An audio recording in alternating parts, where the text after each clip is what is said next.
an hours-long bulletin giving you a wrap-up of the headline stories that happened within the week. So without further ado, let's get straight into the bulletin. In our first story, President Yoweri Kaguta Museveni earlier this week launched the Royal Milk Enterprise Factory in Nalukolongo, Kampala.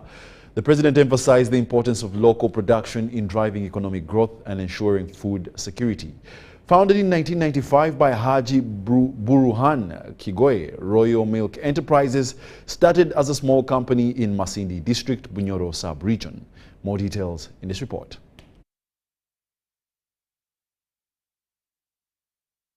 Has evolved with Haj Chigoye's children actively involved in its growth and operations.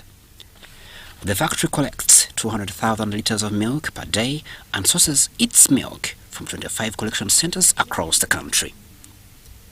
President Yoweri Museveni, while launching the Nalukolongo-based Royal Milk Enterprises factory, thanked Bunyoro farmers for heeding to his message of transitioning to commercial farming. Twatandika myaka ya nkaaga okhabura abarisa abakarisa nibona abiri ndehe nabo okubahabura okurisa okuhindura umurimo gwo gukora sente gutari gwo kama amatego go kunywa ahaka kamasho so kutarigira mu kishaka twatandika busi twagumiza mu cyo tukora abanyabushozi bakihurira bagatandika baki. The president acknowledged Uganda's current milk production of 5 billion liters annually and emphasized the need to explore international demand. So, nicho ni bagambira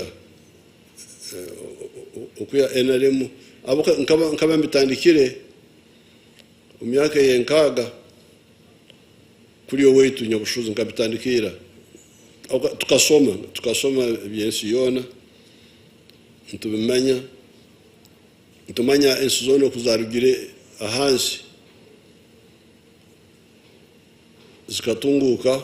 He praised Hachigoye's children for stepping into their father's shoes. The president also highlighted the importance of transitioning to long-life products like ultra-heat treatment milk from the pasteurized milk currently produced by the factory to enhance market outreach and reduce transport costs. To salute the old man for listening to our message. You see, the problem of this part of Africa is not poverty at all. The problem of this part of Africa was conceptual. The Minister of State for Youth and Children Affairs, Mr. Balambaro Gahara, underscored the importance of youth engagement in national development. He expressed gratitude to Mzee Chigoye's children for embracing their father's vision. The ambassador of the European Union to Uganda, Jan Sadek, highlighted the significance of this project in realizing President Museveni's vision for Uganda's industrial transformation. The executive director of Royal Milk Enterprises, Saleh Chigoye, spoke passionately about the company's commitment to bridging gaps in the dairy industry. To further enhance production, Saleh made an appeal to the president, saying, "We would like Your Excellency to assist us with an ultra-heat treatment plant which would double our production capacity. We believe this investment will take us far and employ more youth in the company." Responding to his request, the president pledged to support the company with the ultra-heat treatment plant through government funding. Crispus Arinitwe, Lydia Chamukama, UBC News. And still from this week, President Yoweri Kaguta Museveni officiated over the opening of the 2 days Namukekera Liaoshen Industrial Park Trade Show and Bazaar in Kapeka, Nakaseke district, with a call to Ugandans to embrace industrialization, noting that it's the only game changer that will drive Uganda out of poverty. President Museveni also hailed General Salim Saleh for tirelessly embracing development. One by one, dignitaries led by the Vice President of Uganda, Jessica Alupo, arrived at the Liao grounds to grace this year's Namukekera Liaoshen Industrial Park Trade Show and Bazaar. General Salim Saleh, we are so grateful. We thank you. We are here and we are here to serve. In the afternoon, His Excellency, the President of Uganda, General Yoweri Kaguta Museveni, joined the event. Informing you that His Excellency, the President of the Republic of Uganda, has arrived. President Museveni, in company of the Vice President, ministers, investors and members of the private sector, inspected different stalls at the trade show.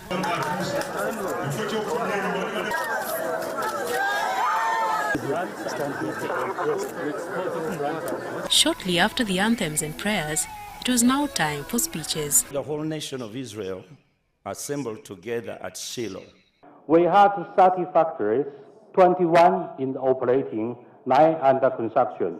Your Excellency, this industrial park is a hybrid of agro and manufacturing. We believe in 2 years' time we shall have achieved all the factories 28 under operation.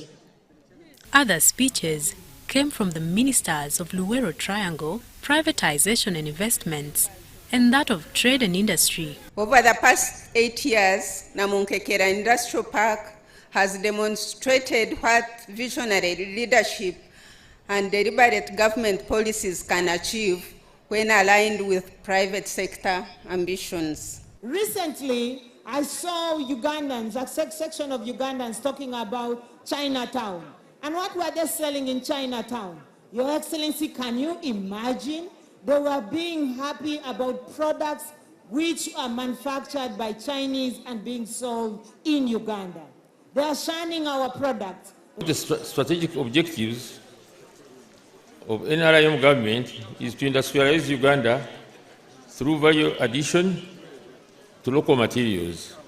The gathering was also addressed by the Vice President of Uganda, Jessica Alupo. And Your Excellency, by improving the local manufacturing capacity, this industrial park is supporting Uganda's import substitution, while at the same time growing trade opportunities for our country within and outside the East African region. In his address to the communities of Kapeka and the country at large, President Museveni expressed the need to industrialize Uganda. Kapeka is one of them. The seeds fell on fertile ground. And I want to thank my words, because when I was in China, when I met this governor of the province of the northeast of China, and he was talking about industrial parks, I think that's how I said, no, I know where there's land where you can have an industrial park. I think that's how I linked him with General Saleh. But as you have seen, in 9 years, not a long time, they have already translated the idea into reality. He saluted the National Coordinator of Operation Wealth Creation, also the brain behind Kapeka Industrial Park, General Salim Saleh. General Saleh had bought this land from East Mengo. When we were fighting here, there was a coffee factory. I think they were also growing some pineapples, I remember. And it was being managed by Chofa, the father of our minister now.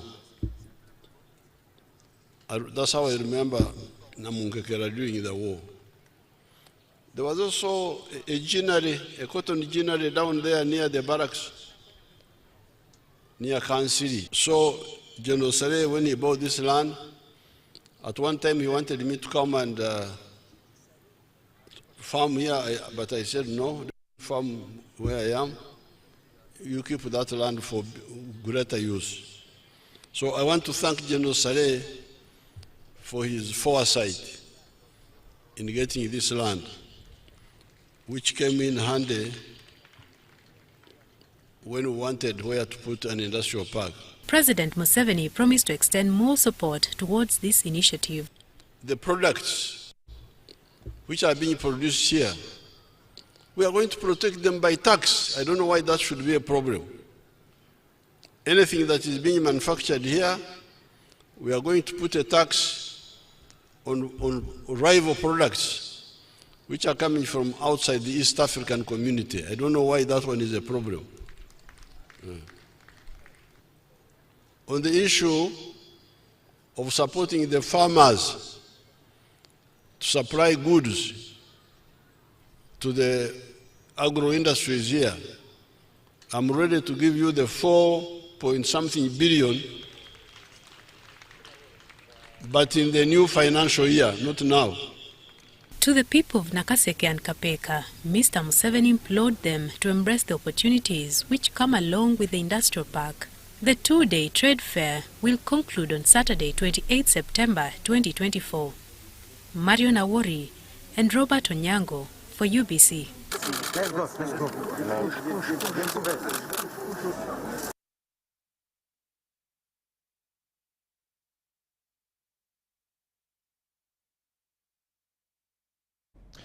And furthermore, President Yoweri Kaguta Museveni this week commissioned the 600-megawatt Karuma hydroelectric power plant in Chiriandongo district. The $1.7 billion facility is poised to enhance the country's energy stability and fuel economic growth. President Museveni emphasized the need for continued investment in power generation to ensure future demand does not outpace supply. The Karuma hydroelectric power station stands as Uganda's largest power project to date, with a generation capacity of 600 megawatts. Commissioned by President Yoweri Museveni, the power plant is expected to transform the energy landscape by addressing power shortages and accelerating economic development across key sectors. So we have moved now, but we are going to continue moving. We are not going to relax. Because this little electricity we have here now is going to support the factories. It will be very soon, because now the supply is like 500 megawatts, but very soon it will be overtaken. So that's why, where is Ayago Nankavirwa? We give it to some people. What are they doing?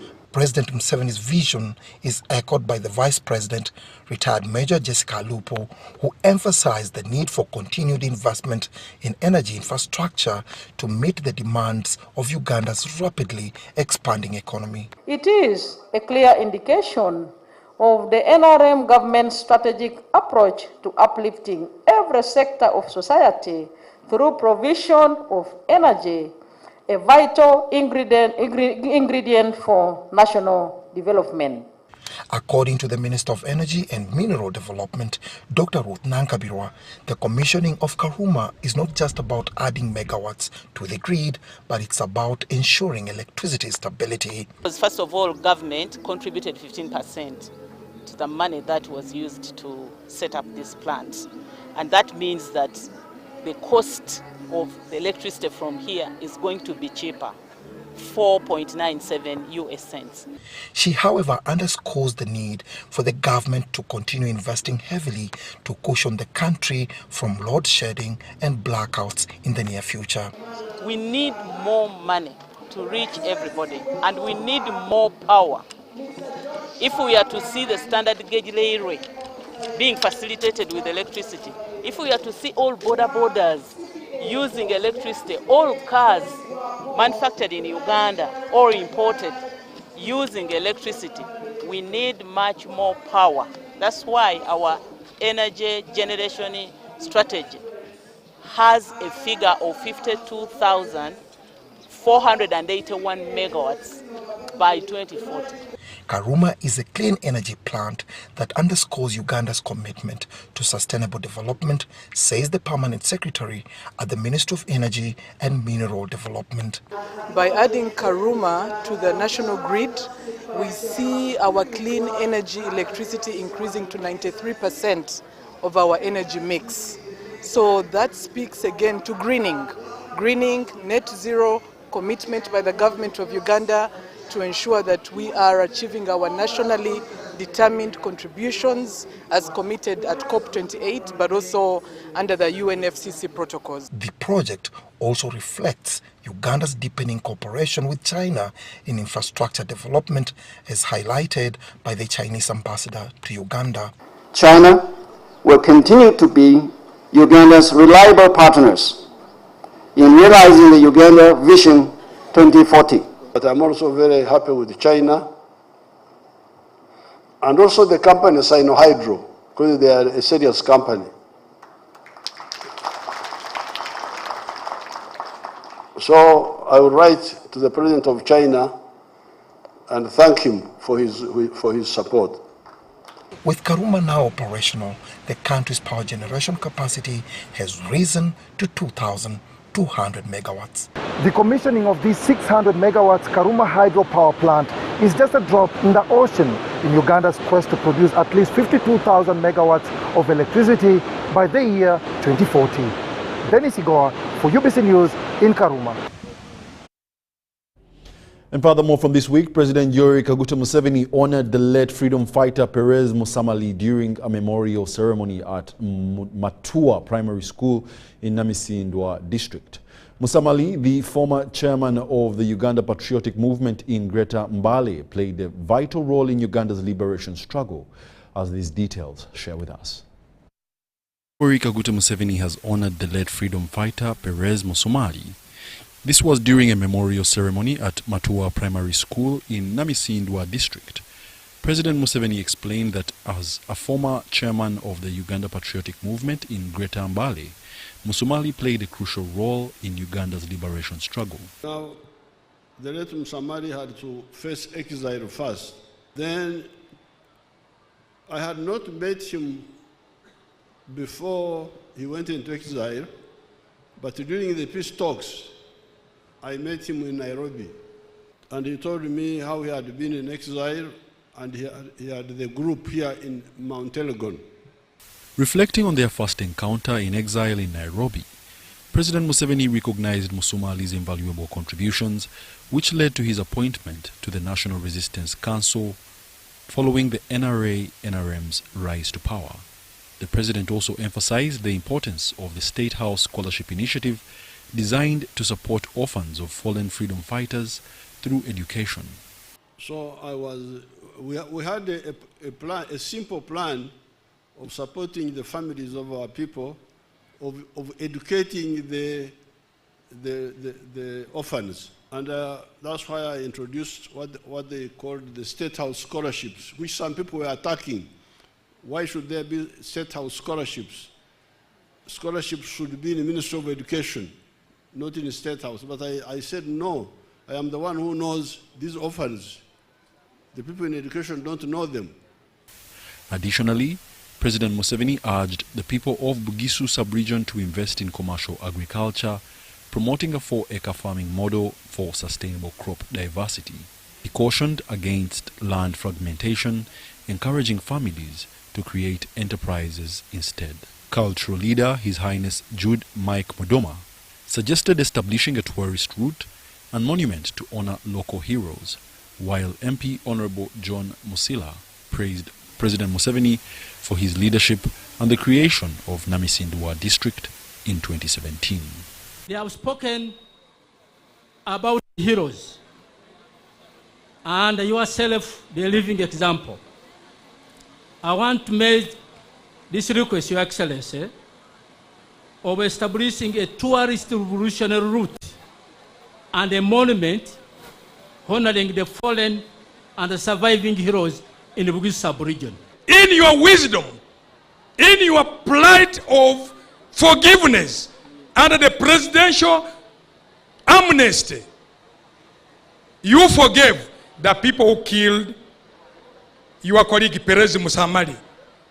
Some of them, we have them here, but you forgave them, Your Excellency. I want to thank you and thank you again. God bless you, Your Excellency. And still from this week, the First Lady Janet Kataha Museveni officially launched the Emerging Leaders Program at a ceremony held at Makerere University. According to the First Lady, the program is designed to ensure that university graduates possess the necessary character to successfully navigate life's challenges post-campus. Let's have a look.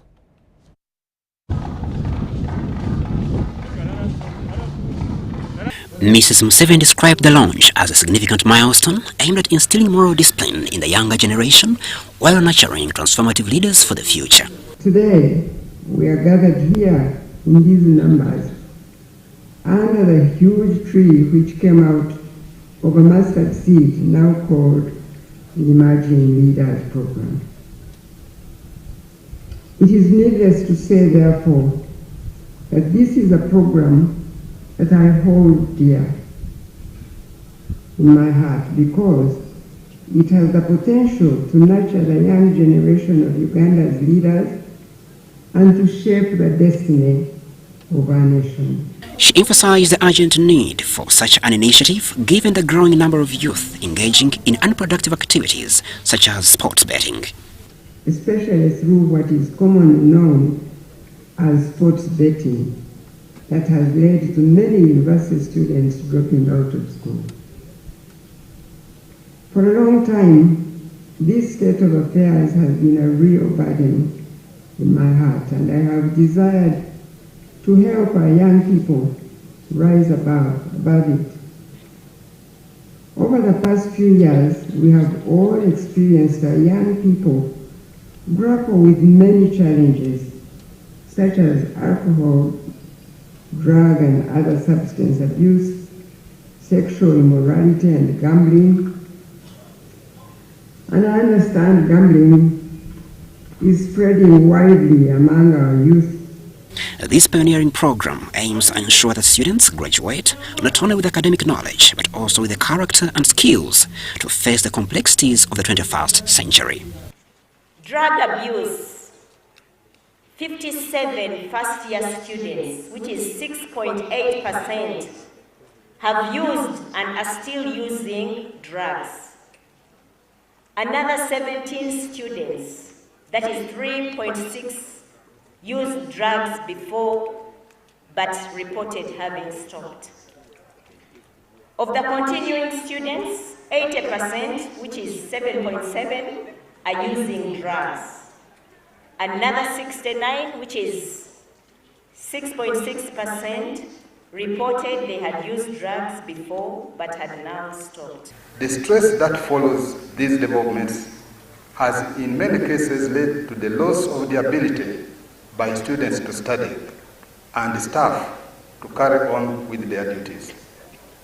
Cases of suicide among students have been recorded globally. It is an urgent necessity to tackle this problem in order to ensure the health of our emerging leaders. Over 130 students and 40 lecturers have already undergone training to serve as facilitators of the program, helping to advance its core principles of character and integrity building. Crispus Arinitswe, UBC News. Now, still from this week, newly appointed caretakers of Kampala Capital City Authority earlier on Friday took over office from their outgoing counterparts. Dorothy Chisaka, who was recently relieved of her duties alongside her deputy David Luyimbazi, handed over to Frank Rusa and his other team who were appointed in acting capacity. This transition means for 3 months, and it will aim at addressing the urgent needs of the technical team to manage the city activities.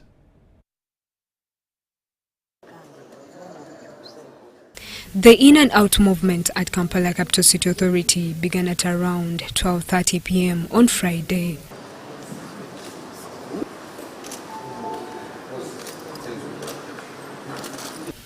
Outgoing and incoming executives at KCCA were here to respectively hand over and assume office. The arrangements followed the appointment of an interim technical team at the authority.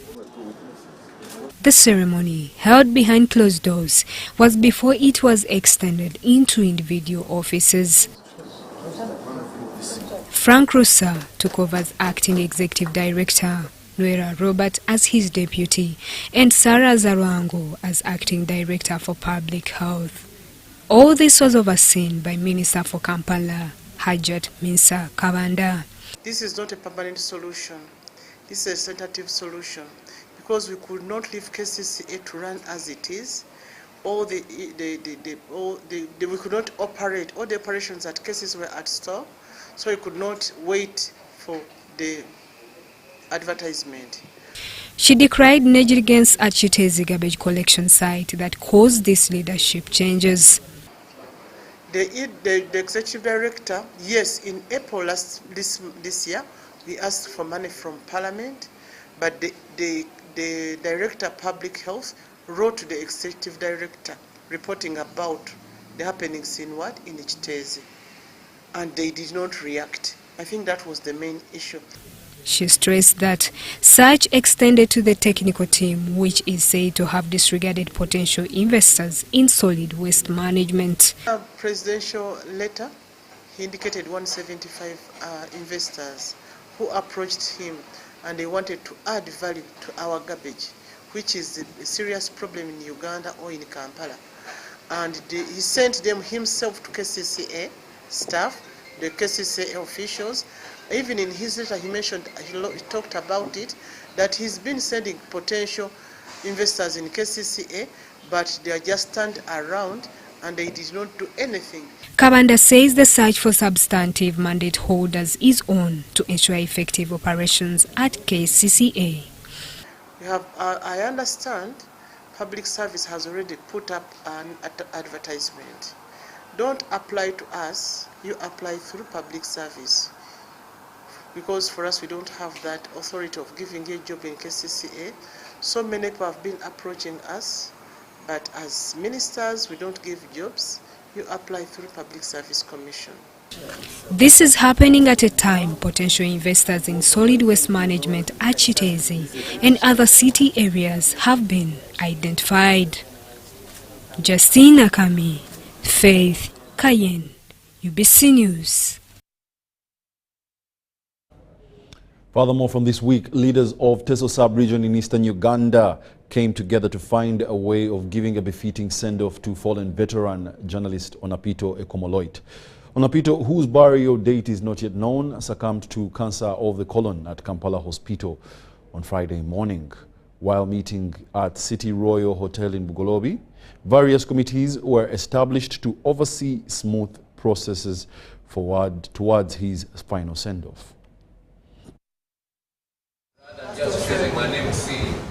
Converged here are leaders and natives of Teso, a sub-region from eastern Uganda. The agenda is to deliberate on possible ways of according a befitting send-off for veteran journalist Onapito Ekomoloit. Establishing various committees is one avenue that they have settled for. The burial planning committee has been set up, chaired by Professor Francis Obaswa. That is one. Number two, other subsidiaries committees have been set up. Number three, burial date to be communicated in consultation with the family. The delayed announcement of the burial date is meant to honor the last wish of the deceased. The kind of treatment for his body wanted was not ordinary formalin treatment, but he wanted it to be embalmed in a special way which can make it last longer without decomposing and maintaining the facial expression. It is those wishes that he had requested to be implemented that we are following. But Onapito Ekomoloit has been a person who has been down to earth. He's been in Wera, he's been in Amuria, and he's been in Soroti. Onapito hailed from Amuria district. He represented at one time one of the area constituencies in Parliament. Every hand you shook here guided him along the way. So we're really grateful. Thank you for loving him in life, physically, and for loving him in spirit and loving us as an extension. Yala. We really think that it will be profound for the country, especially His Excellency the President, to see how we can give him a befitting send-off. An official burial would be ideal. He had served the country very well with commitment. At the time of his death, he was serving as the board chairperson, Nile Breweries, a position he assumed after serving as Director Corporate Affairs for 17 years. Such memory explains the cause for this barrio preparatory meeting. Because we don't know whether what role the government is going to play. We are going to sit with a representative from government and agree on the burial program. Because there are a number of people who are saying they want the body to be taken to their premises. The local government in Amuria wants to honor him with a sitting. You know, that is beyond our home. If Parliament also wants him to be honored, breweries also wants him to be honored in the breweries. So these movements has to be synchronized because it will guide us on when the body can leave the mortuary. How do we run the program? Because it may take more than 3 days of movement with the body. As the country anxiously awaits for the announcement of his burial date, Tears and Triumph remains a popular book that he authored. It gives an account unfolding the rise of a struggling village-raised boy from Teso sub-region to national prominence. Those who have been asking me now, can you show us some of your successors? He's one of my successors. Henry Okrut, UBC. And furthermore, from this week, President Yoweri Kaguta Museveni also urged the United Nations General Assembly to swiftly consider granting African countries permanent membership on the UN Security Council, complete with veto powers. The Security Council comprises of 15 members, including 5 permanent members, which are China, France, Russia, and the United Kingdom, along with the United States. 10 non-permanent members elected for 2 years also comprise of this council. Now, President Yoweri Kaguta Museveni is being represented or was being represented by the Premier Robin Anabanja at the United Nations General Assembly, which was in New York, USA. President Yoweri Museveni says with 54 countries, Africa needs a permanent membership on the Security Council, underscoring the need for reforms to ensure inclusivity. Position is that Africa should have 2 permanent seats with a veto if others have it, and 2 additional non-permanent seats on the Security Council. This was conveyed by the Prime Minister Robin Anabanja during the 79th UN General Assembly in New York. He emphasized the urgency of committing to peace and stability for future generations. There is therefore need to recommit ourselves to a common identity of shared humanity in the modern global village. As people of the United Nations, we should live by the Charter of the United Nations with a sincere determination to save future generations from the scourge of war. We should fully commit ourselves to upholding the dignity and the worth of human person for peaceful coexistence and tolerance regardless of our differences in values, cultures, race, ideologies, and religions without political, military threats or dominion by war. Museveni also praised African nations for their trust in Uganda to host the G77 plus China meeting, signaling confidence in Uganda's leadership. Says, ladies and gentlemen, Uganda took over the chairmanship of both the Group of 77 and China and the non-allied movement in January 2024.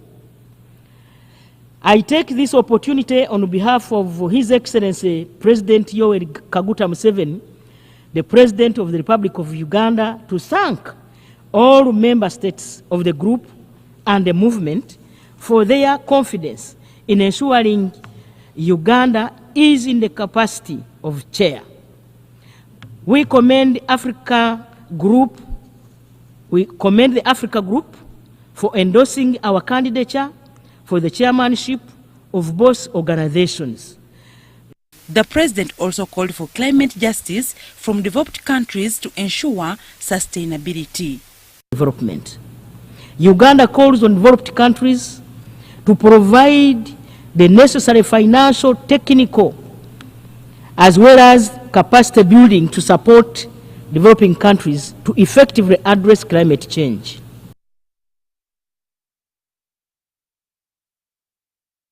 Uganda Airlines this week added 2 new routes on its map, marking 16 routes now served by the airline. The new routes are to Lusaka, Zambia and Harare, Zimbabwe, and we will be operating using the CRJ-900 aircraft. And they are also expected to eliminate lengthy layovers in the neighboring hubs and reduce travel time between Uganda, Zambia and Zimbabwe by more than 6 hours. More details in this report. Commenced commercial operations between Lusaka and Harare, marking its 16th route from its Entebbe hub. The airline will operate this new service in a triangular format. Upon arrival at Kenneth Kaunda International Airport in Zambia and Robert Mugabe International Airport in Zimbabwe, the CRJ-900 aircraft received a traditional water salute.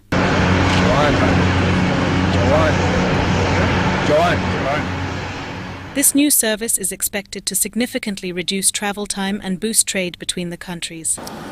Ladies and gentlemen, on behalf of the government of the Republic of Zambia, I want to sincerely appreciate the launching of Ugandan Airlines in the Zambian soil. To get to Uganda, it could take more than 24 hours before you launched. Because you have to get into another country. Maybe you could go into South Africa, wait for 7 hours before you board the next to Uganda, or you can go into the UAE, then fly back from the UAE into Uganda. But now with the launch of this airline, I'm very confident that within 3 to 4 hours, I'll be enjoying myself in your city. The launch of direct flights between Entebbe and Lusaka by Ugandans is one of the most transformative developments in fostering this bilateral trade and also strengthen our people-to-people exchange. As the High Commissioner of Uganda to this great country, the Republic of Zimbabwe, I am thrilled that our efforts to promote commercial and economic diplomacy between the two countries is taking this significant boost from Uganda Airlines. Some believe this is also another step closer to ensuring that the African skies are liberalized. We are evidently walking the talk and implementing the Yamoussoukro Declaration and Single Africa Air Transport Market setting concerning the liberalization of access to air transport markets in Africa. In Africa, if we do not really pull socks together, I don't think we shall go very far as I'm concerned. So please, the business people from Zambia, I will tell my people down there in Uganda. It is imperative that we continue to promote collaboration, innovation, and long-term growth in the aviation sector. By working hand in hand, we have the power to enhance connectivity, boost tourism, and drive economic prosperity throughout our continent and beyond. In addition to trade, tourism is another area of focus. Uganda believes that tourists visiting Victoria Falls in Zambia or Zimbabwe can enhance their experience by exploring the Pearl of Africa, just 2 hours away. The travelers get fatigued going to one same place, same destination.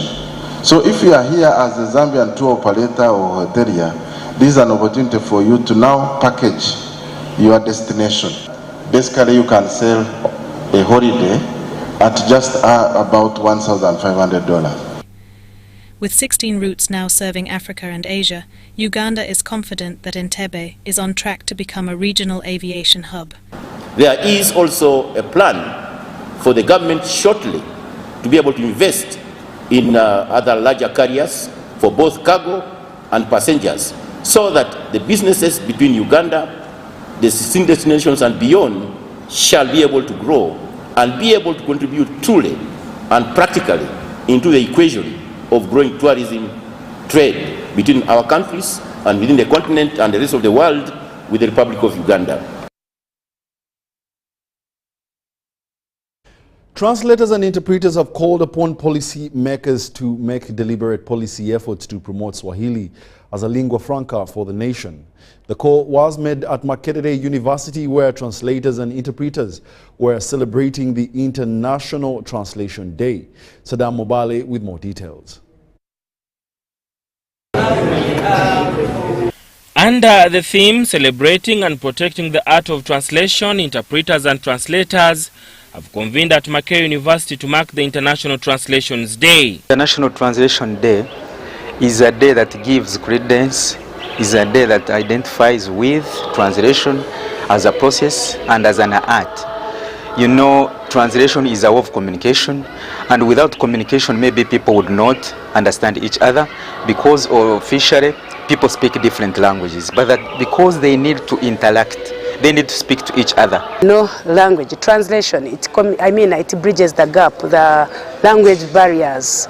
So this is a very important day for us, and of course this is a day that was put in place by the United Nations. So as translators and interpreters, this is very good for us. We are proud about our day because this is a noble cause.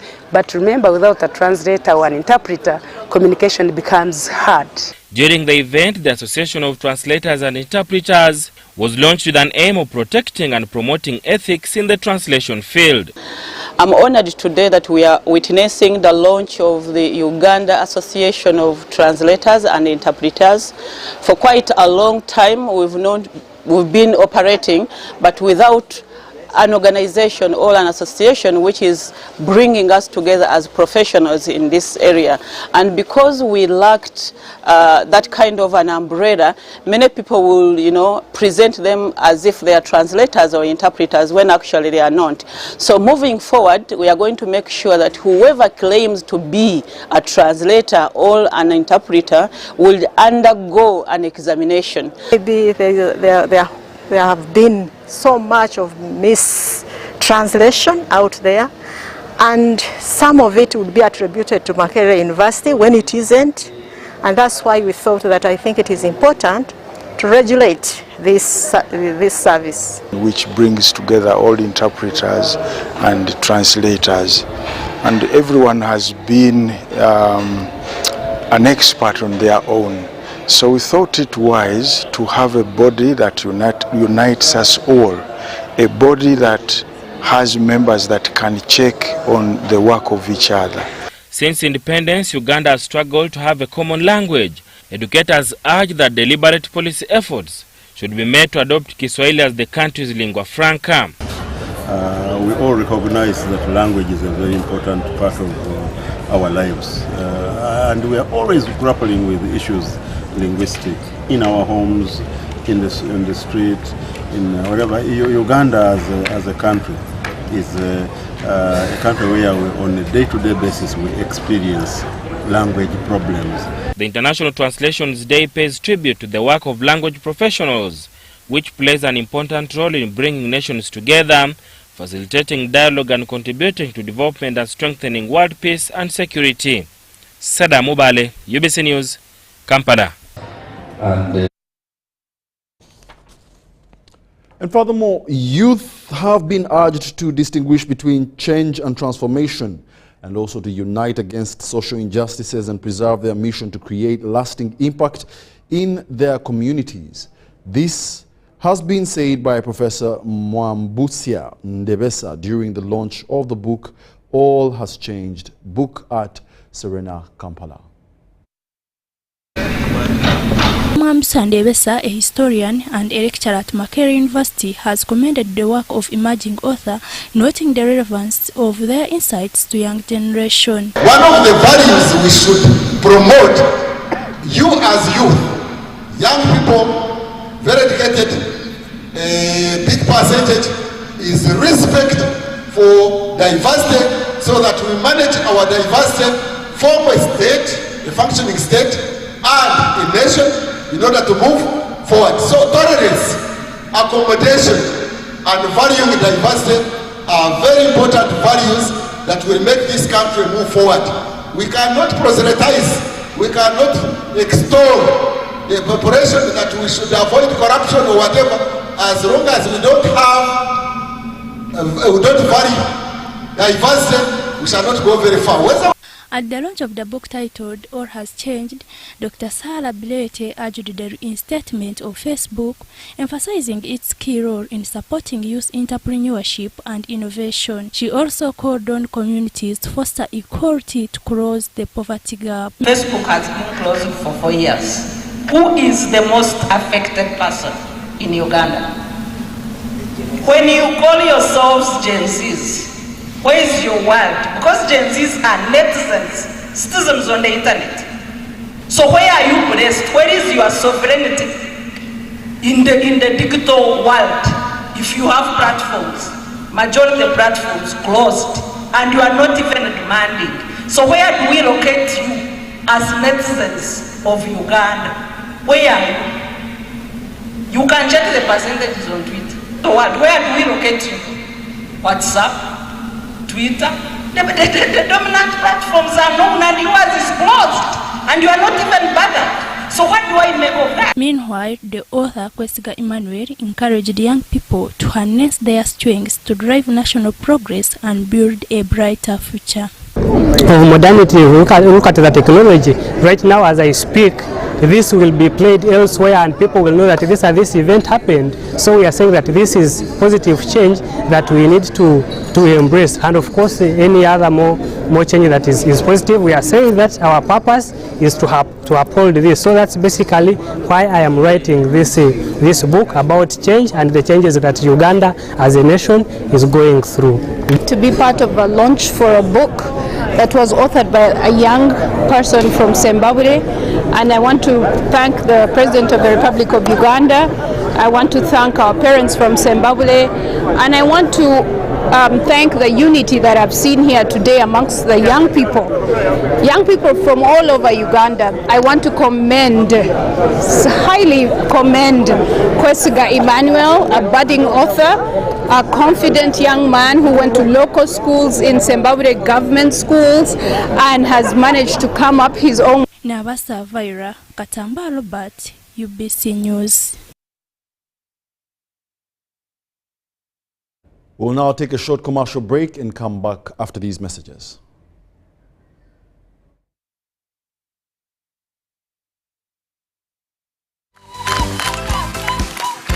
We are at Shiloh Standard Nursery and Primary School to reward our lucky winner again for our pay school fees with Momo. We are paying school fees for a student who is lucky because the parent used our codes to pay their school fees. You can as well be our winner for the next school fees prize by dialing *165 *80# and you opt into the competition. Umiatia goensha ngoye simple wangene kanti bisho kwana tena anene wa poberane da kwani ba mi gum apu akwa yejo dushu metikere mba man me ma fen MTM kiken ba mi gum hi man. Together we're unstoppable.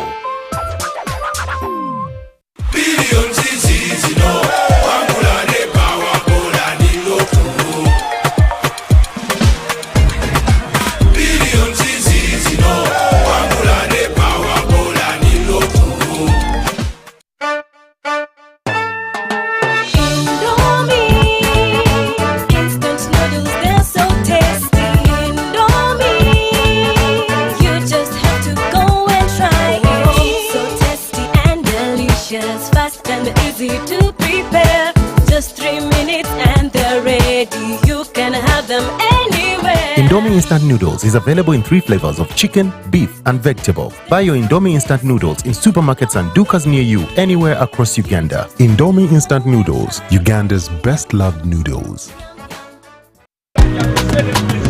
You used to tell me that I don't make you happy. All that time you would be complaining. I'll call you every day, yeah yo, baby dondolo. You can now get all the Chibuzi out with MTN voice bundles. Call all networks Kubei Dondoro. Buy a 25-minute voice bundle for only 1,000 or buy any daily voice bundle of your choice. Dial *100 *21# and select daily or use the My MTN app. When we talk together, we are unstoppable.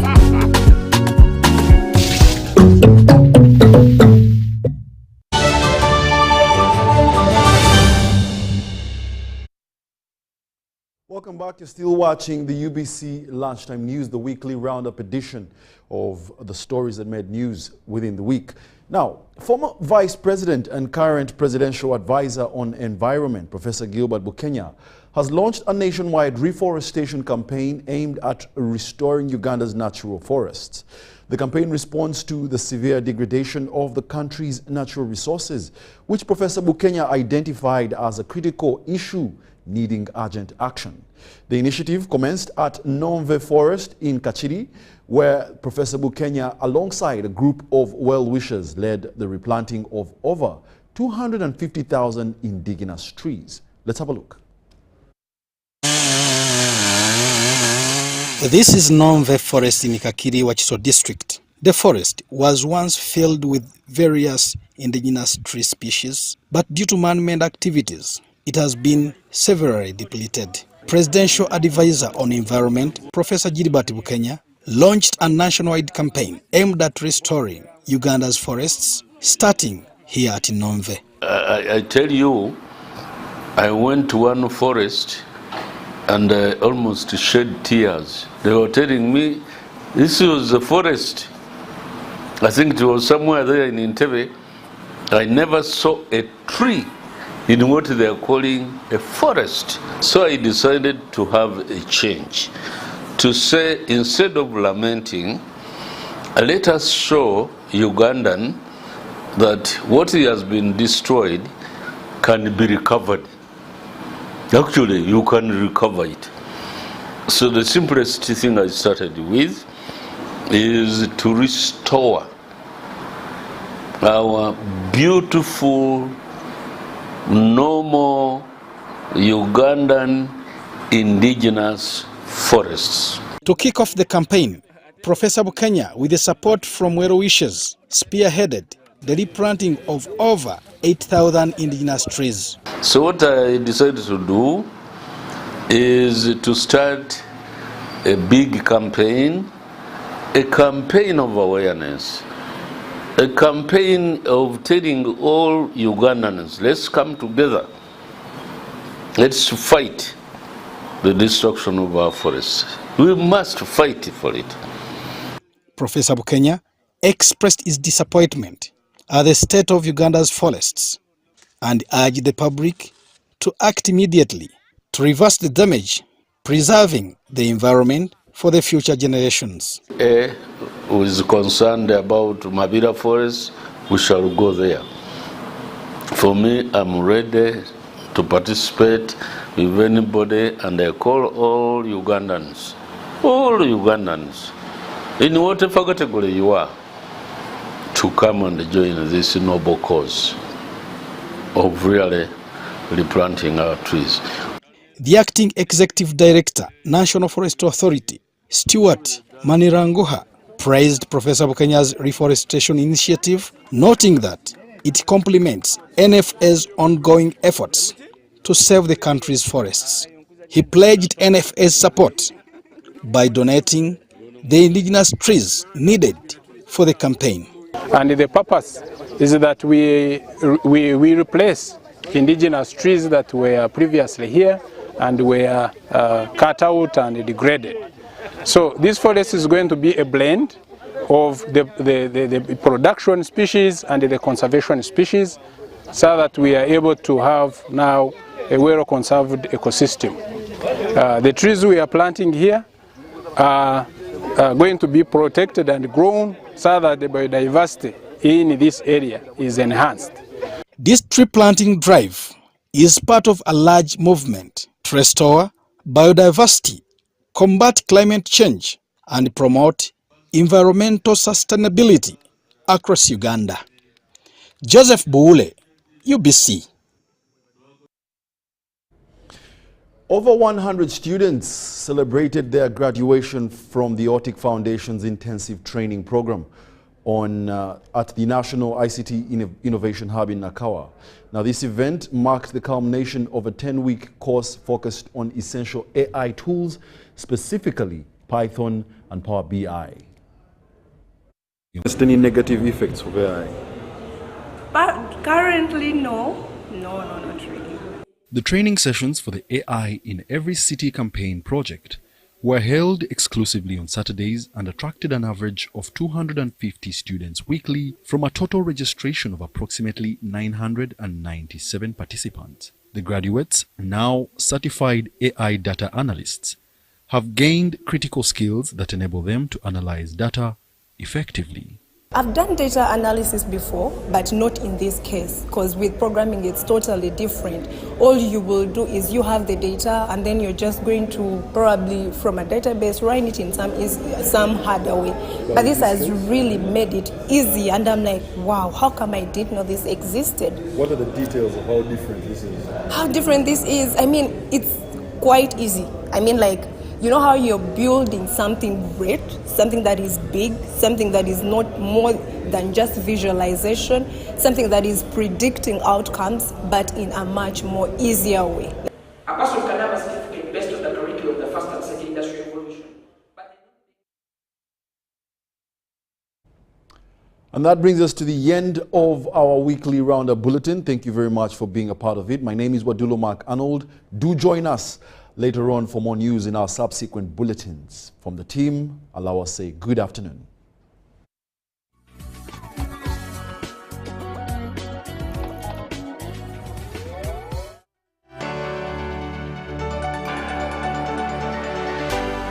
UBC, inspiring Uganda.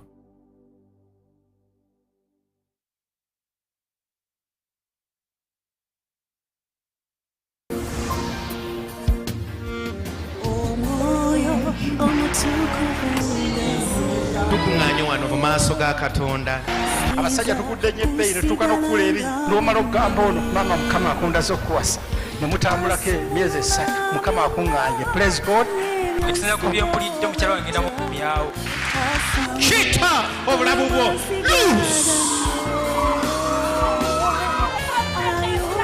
komawo eri Yesu abagenda okuloka mutambule nga mukyo.